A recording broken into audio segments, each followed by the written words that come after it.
Welcome back. Today we're doing a deep dive into something you might have seen or heard about: short-term mission trips. Mm-hmm.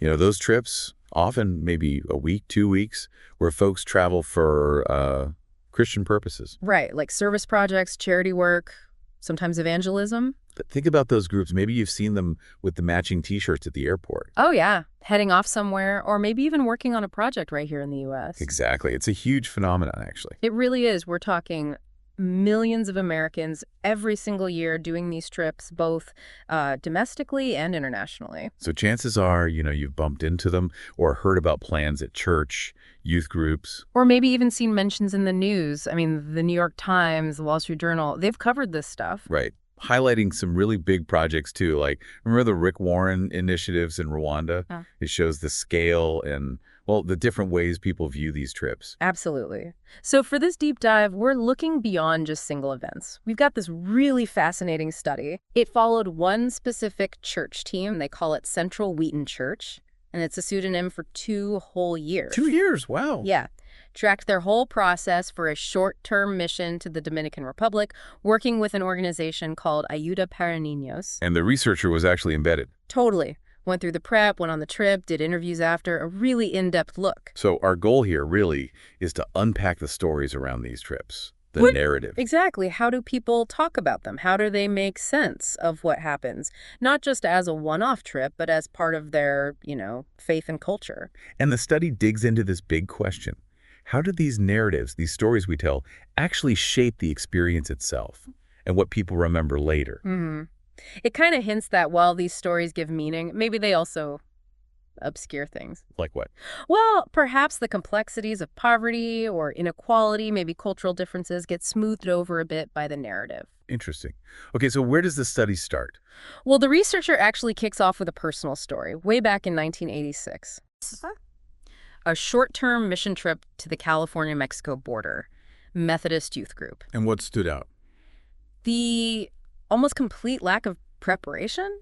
Seriously, no real talk about the culture, the history of the area. No theological why behind it? Not really. Or even how it connected to their, broader faith. It sounds like it was just something they did. So what was the actual experience like?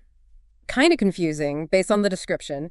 There's this story about a beach outing with some Mexican teens and the missionaries. Yeah.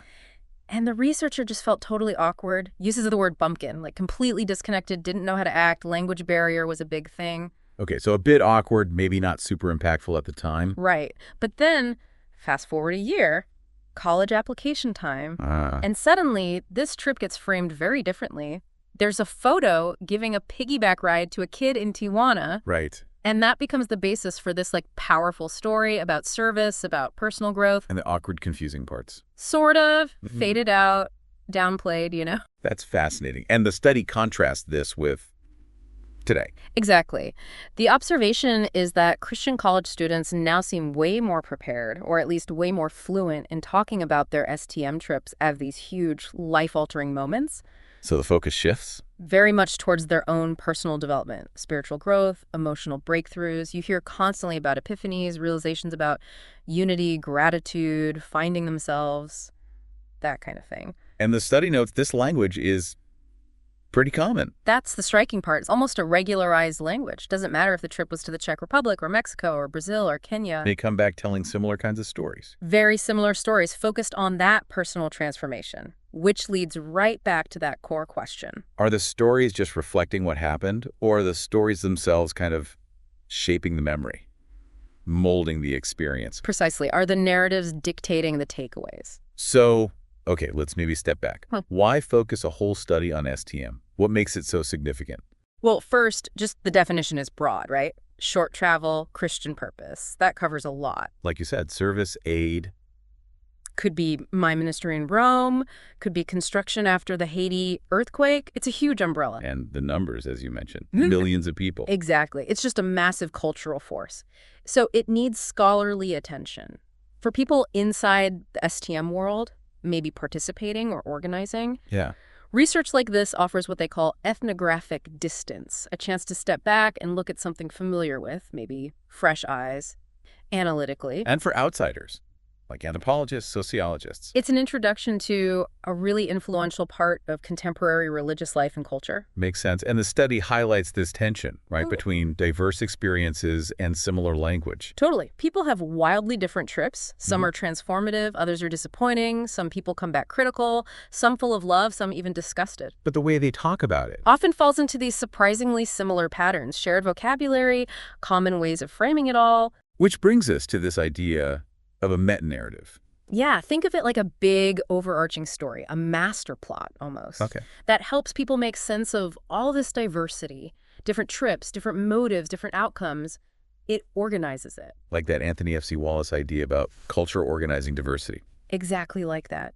It seems the evangelical community especially has sort of developed this powerful shared meta-narrative for understanding what STM is all about. So the key questions become, what is that narrative? Right. Where did it come from? Why does it stick? Right. What makes it so resonant for so many people? Okay, so what are some of those core themes the study identifies in these narratives? Oh, definitely the life-changing aspect. That's huge. Eye-opening. You hear that all the time. All the time, people saying it radically changed how they saw the world. Often framed as like the first time they really saw poverty or inequality. Even if they live in places with poverty nearby. Yeah, it's often framed as seeing it differently or more starkly, perhaps, in that specific context. Interesting. What else? Lots of emphasis on connection, relationships. Oh, This idea that we're all the same deep down, or we are one in Christ, despite, obvious differences in language, culture, economics. finding common ground. And interestingly, when people are disappointed, Yeah. it often seems tied to not achieving these expected outcomes. Yeah. Like the student mentioned in the study who went to Mexico and felt kind of useless, not needed. Okay. But then on a later trip to Africa, felt she made a real difference. It shows how much those expectations, drawn from the narrative, shape the feeling of success or failure. And then there are those phrases, almost like cliches, but maybe more than that. Exactly. Phrases that feel really familiar even if you haven't been on a trip yourself. Like, Things like, the Christians I met who were poor just seemed so much closer to God, or this kids had nothing, but they were just so happy. oh yeah, you hear that one a lot. Or, it really pushed me outside my comfort zone, and the big one, it changed my life. And the study's point is, these aren't just random comments. They're culturally specific ways of framing these encounters, learned ways of talking about them. So the research argues STM isn't just tourism with a religious label, or just pilgrimage. It's its own thing. Yeah, a distinct kind of travel. It shares elements, sure. Yeah. But it's really shaped by these specific theological ideas and the social world it comes from. And that's why the researcher went deep with this one church group, Central Wheaton. Precisely, to see how it works on the ground. They did participant observation, attended the planning meetings, the training sessions. Saw what they actually did in the Dominican Republic. Yep, the construction work, the vacation Bible school programs, all of it. And then, crucially, followed up with interviews after everyone got back. To capture the reflections and the stories they told then. Exactly, how they processed it all. And you mentioned this isn't only an evangelical thing, right? Definitely not. You see versions of this across different Christian denominations, other faiths too, and secular groups doing service tourism or voluntourism. But what makes the Christian STM distinct, according to the study, is These powerful guiding narratives, often explicitly rooted in theology. That seems to be a key differentiator. okay, let's talk more about those narratives. The study calls narrative a meta-language. Yeah, it's like a language about language, a shared framework, a set of common understandings, sometimes called discourses, that a community uses to make sense of things. So who creates these narratives? Church leaders? Books. Well, yes, leaders and authors definitely play a big role. They publish guidebooks, give sermons, shape the official message. But the research also emphasizes it's not just top-down. Often, leaders are picking up on and maybe refining the language that average folks in the pews are already using. So it's kind of a feedback loop. Exactly. Understanding how these stories get created and passed around at the local church level is really important. So the official narratives from leaders matter. They mediate the experience. They provide a lens for sure, but they're not totally deterministic. People still filter things through their own experiences and can push back or interpret things differently sometimes. Okay, but here's a critical point the study makes, right? About the impact of the dominant narrative. Yes. The argument is that the main narrative, often found in STM, let's call it the personalistic missionary narrative, does a good job linking the trip to personal faith and growth. Which is often the goal. Right. But the potential downside is that this focus on the personal, the interpersonal service, the individual act of sharing the gospel, Yeah. it can inadvertently draw attention away from the bigger picture. The structural things, history, politics, economic systems, the forces that actually create the poverty or inequality they're encountering.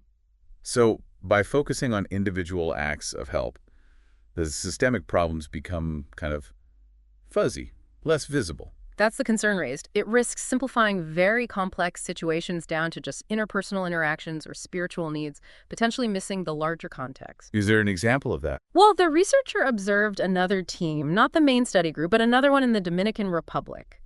From Tennessee, I think. Okay. And they were basically handing out candy from the back of a truck to Haitian children who were all dressed up in their Sunday clothes. And it raised some uncomfortable questions about power dynamics, neocolonial echoes, maybe a patronizing approach, even if well-intentioned. Compared to other teams. Yeah, the study contrasts this with other groups that seemed much more thoughtful, better prepared, more focused on partnership and cultural sensitivity. Gotcha. And the main group they studied, Central Wheaton, was chosen because they were typical. Pretty much. The idea wasn't to find the best or the worst example, but one that represented common pattern. Like construction kids ministry? Right. Trips to places like the Dominican Republic where there are language barriers to navigate, usually around 2 weeks long, often involving high schoolers.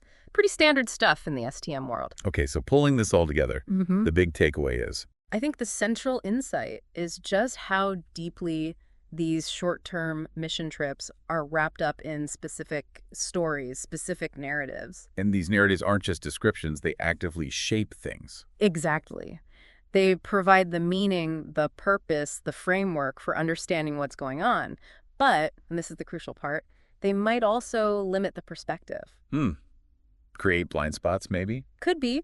By emphasizing certain aspects like personal growth or individual connections, they might inadvertently downplay those more complex structural issues we talked about. It really makes you think, doesn't it? I think If you listening have been on an STM trip, or even just heard lots of stories, Yeah. what were those stories? What narratives were floating around? Yeah. And how did they color your own understanding or the understanding of the people telling them? It's a powerful lens to reconsider those experiences through. Definitely. And that brings us to a final thought to leave you with. Given how powerful these narratives clearly are, how could we perhaps consciously look at them, examine them? Maybe even reshape them. Maybe. Not necessarily to discard STM altogether, but perhaps to think about how the narratives could evolve. How could they foster a richer, more nuanced understanding? An understanding of the communities being visited, the complexities they face. Right. Could the narratives be tweaked to better support genuine partnership, deeper learning, and maybe a more comprehensive vision of social and spiritual transformation? Something beyond just the personal takeaway. A lot to chew on there. How to make these encounters even more impactful in a broader sense. Exactly. Food for thought.